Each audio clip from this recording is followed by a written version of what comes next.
probably noticed that my colleague Bob Leder was originally slated to speak to you today at lunch, but unfortunately due to a personal situation, he couldn't make it out here, and he does send his regrets and his very best regards and his hopes that you'll have a great conference ahead of you. This means that I've had about 36 hours to memorize a lot of information. And normally, while I would prefer to speak extemporaneously to you without using a speech, and certainly not from behind the podium, I hope that you will excuse me today and make an exception if I cling to this with dear life. I've been to a lot of conferences over the years, and I know lunch is a great time to network, and I want to apologize for interrupting your networking and your conversations, and I hope what I have to say will make it a little bit worthwhile. On the tremendous service that IIR provides our industry as researchers. If you haven't had a chance to speak one-on-one with her yet, I strongly urge you to do so before this conference adjourns, because your input and your feedback are going to lay the foundation for the fantastic work that they do at IIR. I'm not a marketing scientist, and I wouldn't know a chi-square from a kumquat. But I assure you, I understand your industry, and I understand your job, and I understand your obligations. I'm a journalist. And my job, my focus, for the past 10 years of my life, has been to watch you, report on you, understand the tools and trends that affect your professional lives. That's us. I said research is at a crossroads. Clearly everyone in this room is keeping close tabs on the economy and wondering how their jobs and their businesses are going to be affected. There's an enormous amount of uncertainty out there for all of us, whether you work for a research services provider or whether you work in a research department on the client side. In fact, in nearly a decade of writing about and talking to market researchers, I have never seen the level of concern I've heard expressed by my readers over the last few weeks. Now, everyone I've spoken with is what I'll call cautiously optimistic. And thankfully, no one has reported any significant fallout from the financial crisis at this point. But I gotta tell you, people are uneasy. There's a lot of uncertainty out there. You can steer your organization through the tough times ahead and prove beyond dispute how critically important research is to good decision making. And this is nothing we don't know, but there are a lot of people out there who don't seem to get that.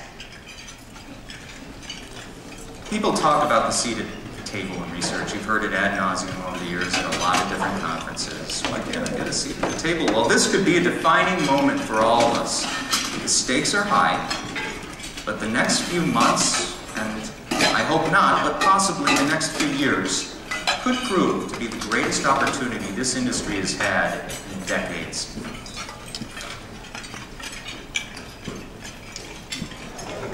It's yours. It's free. And it contains a collection of recommendations, solutions, and best practices from many of the leading experts in online research today.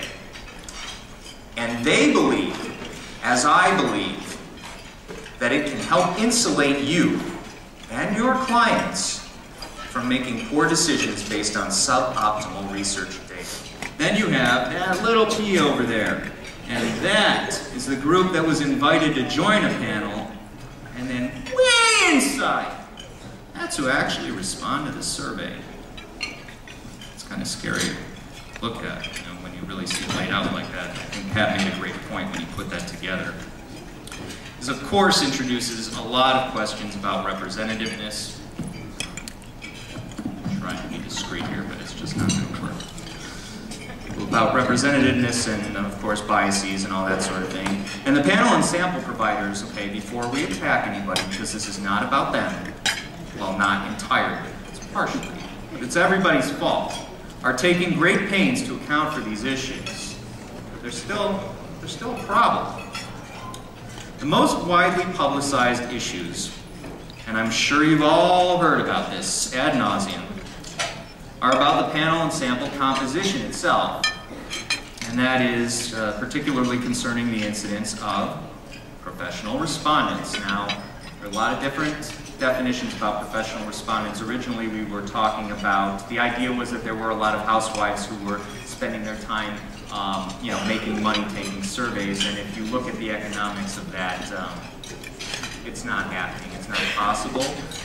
So we modified that definition to basically mean people who belong to multiple panels, and the average in this industry is between 5 and 7. I'll tell you honestly, this little town hall of ours was a big risk because our subscribers are overwhelmingly people who work for research agencies. And we received an earful from a few of those research agencies, many of whom accused us of being frankly divisive. But they were a surprising minority. The cool thing is that the majority of research companies we consulted were genuinely enthusiastic, and they encouraged us.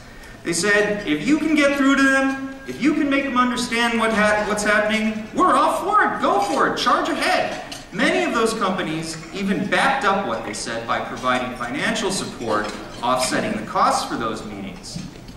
Okay, and I've shown you the list of those people. I'm also pleased to report that our town hall meeting, which, as you can see, is called the Client Summit on Research Data Quality, achieved exactly what we'd hoped for. By the time we were done, not only weren't the clients bearing torches and pitchforks and going after suppliers like it was all their fault, but they were blaming themselves because they hadn't been paying attention, and they knew it. And because in large measure, it was the downward pricing pressures, the reverse auctions, and the involvement of procurement departments that had in many ways created this unfortunate commoditized market dynamic where a lot of bottom feeders were selling a lot of junk to a lot of people.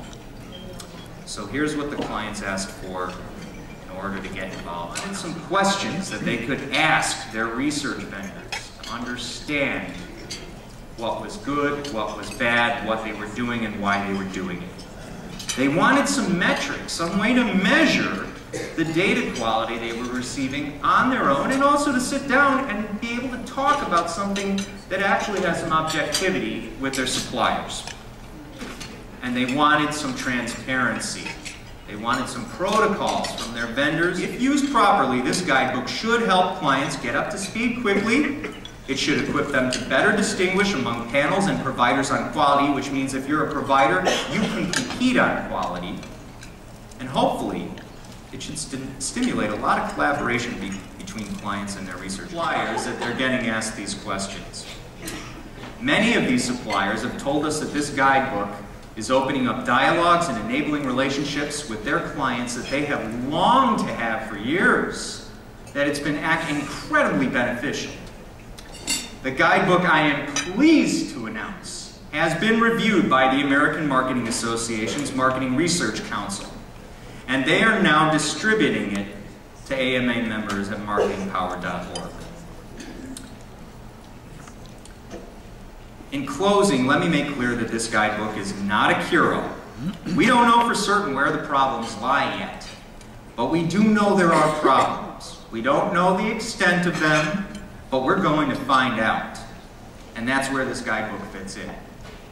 This collection is intended to be a launch pad for dialogue, exploration between research clients and suppliers, and ultimately, we believe that this will lead to higher data quality, better business decisions, and commensurate benefits to the research industry and the profession.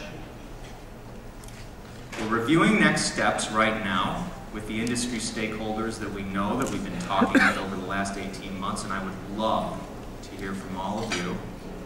Welcome your input and your participation.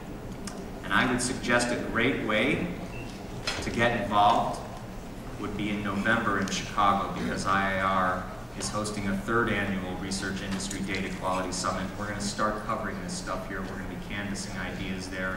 We're going to be getting reactions there, and hopefully sharing a lot of new information from people there.